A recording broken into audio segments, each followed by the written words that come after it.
Welcome to the next part of Weekend Dev Challenge 52.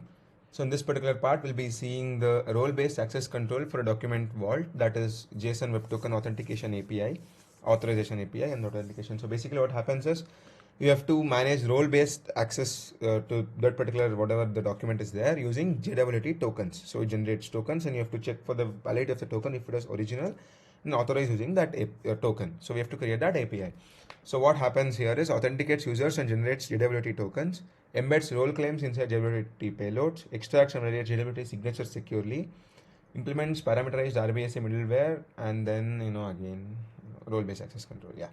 So basically first here we have the JWT key, that is JSON Web Token key, and then the user. So user has the structure of the user is basically username, password, and then the role of the user. All three are strings. Now we have the mock DB access a temporary database. So what happens is Alice, password is this, role admin, and then Bob, employee, Charlie is the guest. Now we have to have the credential struct. So basically what does the credential contain is basically the username and the password.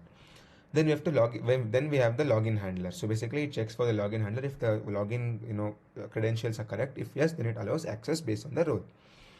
Now basically in this login handler we check if the method is post. If not, then it says method not allowed.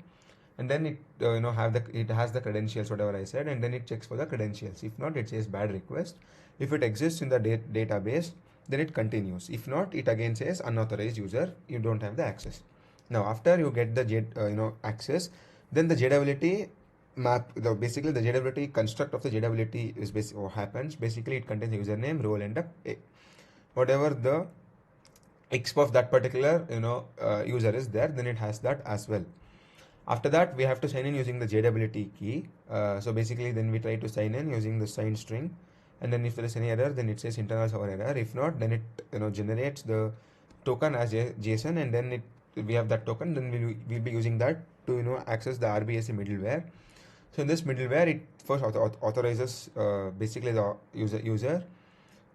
After that, basically it removes the bearer. So basically there's one heading saying bearer ABC123 or bearer this thing. So bearer it will be removed, and then we have to validate the JWT signature. Now if it is okay, if it is fine, then we continue. If not, then we say unexpected error while signing. So after that, now if we have continuing, then we check for the claims. So for that we check for the role. Then we extract the role. First we extract the claims and then we extract the user role.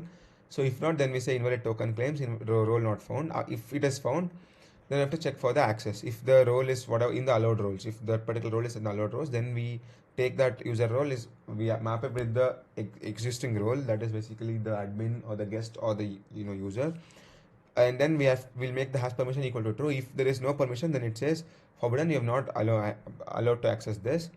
And then we have the main function where we give permission for that particular user to access that particular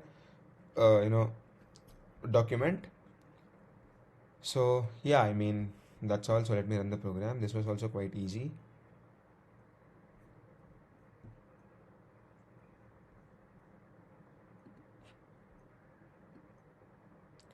So I have to enter the username and password now. I'll be entering as an employee, that is Bob, and password is basically password 123, login to Vault.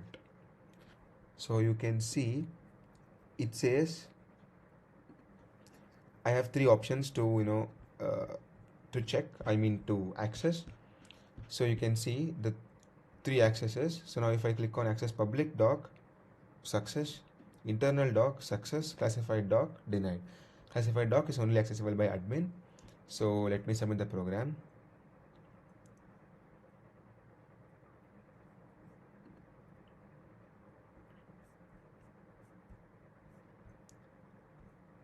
You can see this classified doc is accessible by admin only, and then this internal doc is accessible by the admin and the user, and the guest can access only the public doc handler.